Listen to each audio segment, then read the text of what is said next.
And we begin at 10 with an official make from the National Weather Service. They confirmed tonight 2 tornadoes touched down, at least 2, one in Chautauqua County and another in the town of Eden in Erie County. The drone footage you're seeing here is from Eden. The National Weather Service says a twister with 85-mile-an-hour winds dropped there for about 4 minutes, tearing up trees and people's property. In Hamburg, homes along Lake Erie are still covered in thick layers of ice. Hoover Beach was one of the few places that was under a mandatory evacuation during the storm. That ban, of course, has since been lifted.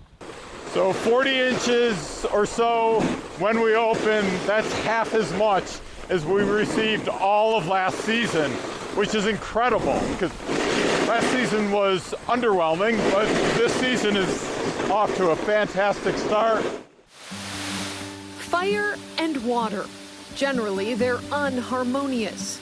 But secluded in the woods in southern Erie County, the two thrive together and attract thousands of visitors a year. There is like a water, as kind of a curtain, and the flame is in a small cave, and that is very awesome to have this combination of water and fire in a waterfall. Parking is free here at a large lot along Chestnut Ridge Road. The trail to get there is just half a mile, but does include a nearly 150-foot descent, which received some major upgrades last year. We had a lot of slip and falls, so we tried to make it as safe as possible. The Chestnut Ridge Conservancy, a nonprofit that works with Erie County to preserve and restore the park, raised $135,000 to put stairs and railings for visitors to get down to a creek below easier. After a short creek walk, you'll come to a waterfall with this stunning sight. It's breathtaking. It's absolutely beautiful seeing the water running over the flames, seeing it lit. You can also take a lighter if it's not lit and light it yourself. Savannah is right. Despite the name suggesting otherwise, the flame does go out, which was the case when we hiked down here recently. Thankfully, Parks Commissioner Troy Schinzel had a lighter on him just in case.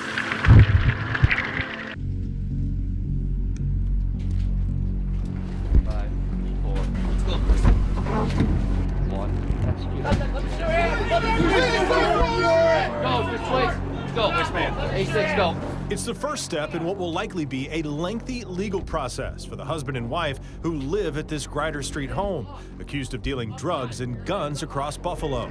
Put your hands up high, put your hands up high. Raids like these couldn't happen without sincere coordination among law enforcement agencies at the local, county, state, and federal levels. In October of 2018, this was the scene at the southern end of Chautauqua Lake. Neighbors tell me dead weeds that built up became so thick, it acted like a net of death. You could see them just flopping around on top. Tens of thousands of fish died. It just broke our hearts.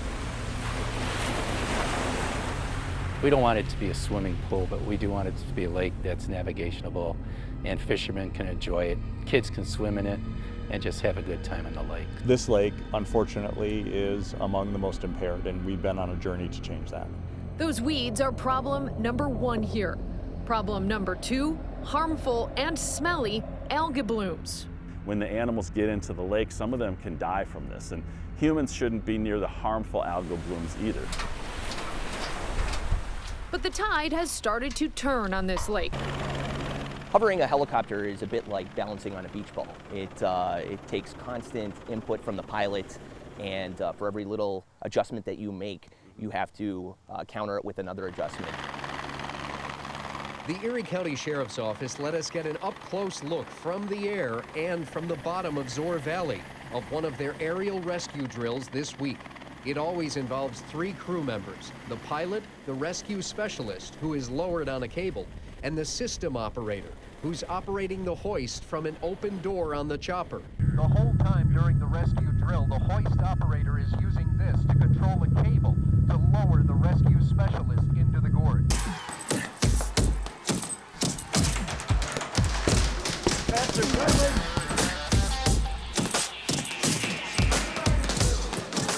We went from 1,800 square feet to 9,000 square feet. Just about every inch of Parkinson's boxing in the town of Tonawanda was being used on a recent Tuesday morning.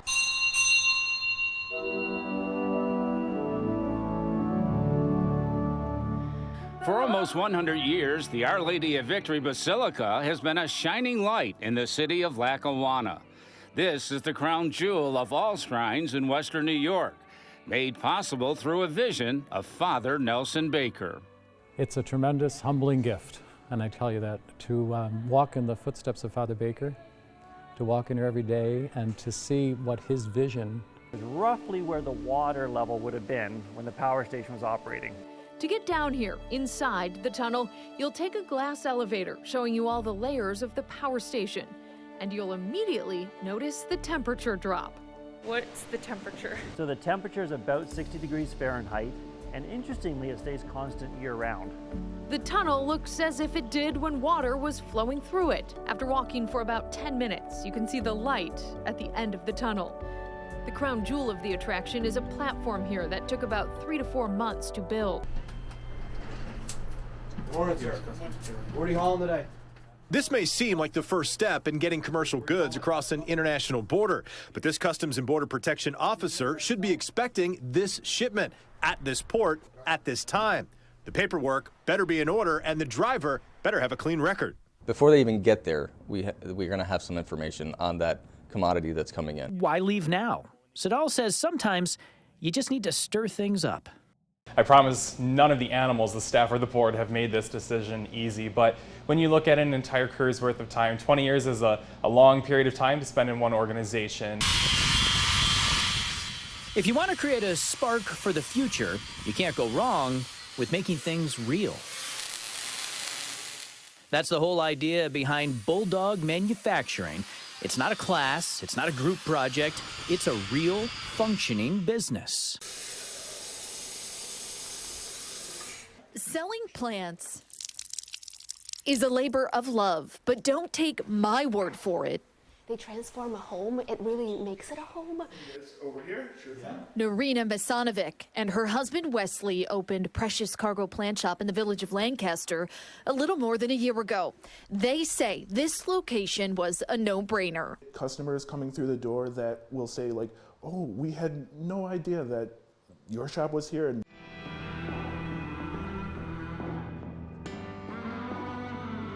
In the cockpit of this mighty Bell 429 twin-engine helicopter sits a superwoman who takes inspiration to new heights. Her name is Becky Hunter, and she is Mercy Flight's first ever female pilot in command. Border Patrol has added a new tool conducting migrant intake digitally with virtual processing. The way virtual processing works, migrants on the southern border would be in detention cells just like these. Then they would be called up by a Border Patrol agent down there to a virtual processing terminal, just like these, to be interviewed by an agent in Buffalo. Now, my first thought when I hear wetlands, I think swamp. In the 80s, Kathy and Jim Kasperick moved down to Celeron, along with Kathy's sister Peggy and her husband. Definitely a concern. They all now live next door to one another in an area of Chautauqua Lake called Burtis Bay at the southernmost end of the lake. They used to sit in the water with their chairs, but now this is a normal sight. Thick tangles of weeds making wading not so enjoyable. So the seaweed that floats down here gets stuck, it builds up, it starts to decay, to rot, it smells. We're going to end up, the quality of our life is going to change. There's times when the seaweed is sitting there, you can't even open your windows.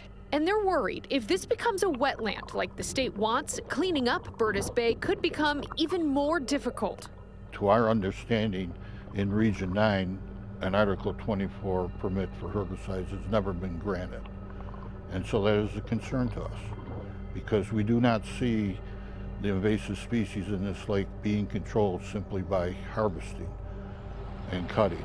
There's going to be some point where some other things are going to need to be done, including herbicides or dredging and so forth. So why is this happening? Changes were made to the Freshwater Wetlands Act 2 years ago.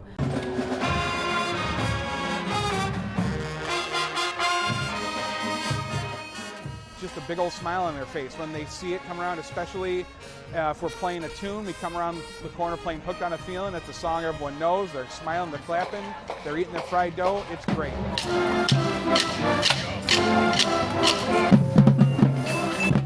I'm like, that's so cool. And like, I was coming here, like I saw like the fair band when I was younger, and now like being a part myself, it's like crazy to think. Like I was like little looking up to like all like the marching band players, and now like I'm here like enjoying it myself and like get to perform for all like the other younger kids.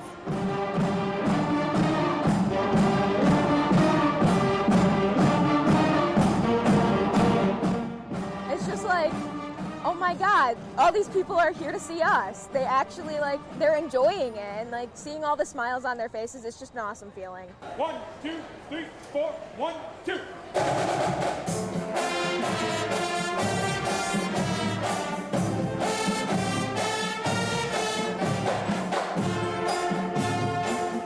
It takes a lot of practice outside of here, and it also takes support from the people around them, because if we have new people, they'll ask the veterans, like, how does this go? Because, you know, there's kids that have been here for 6 years and know most of the tunes, and will help those kids that are just coming in, or help with the guard routine, or help with the sticking for the drummers.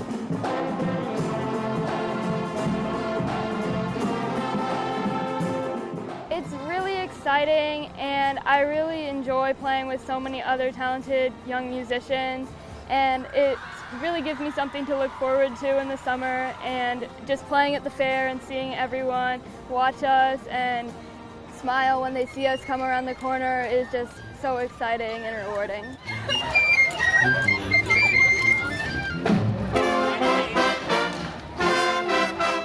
You're part of this group of people who are just all put together so evenly, and it's just awesome being able to like serenade people and having them enjoy everything about it just like you are.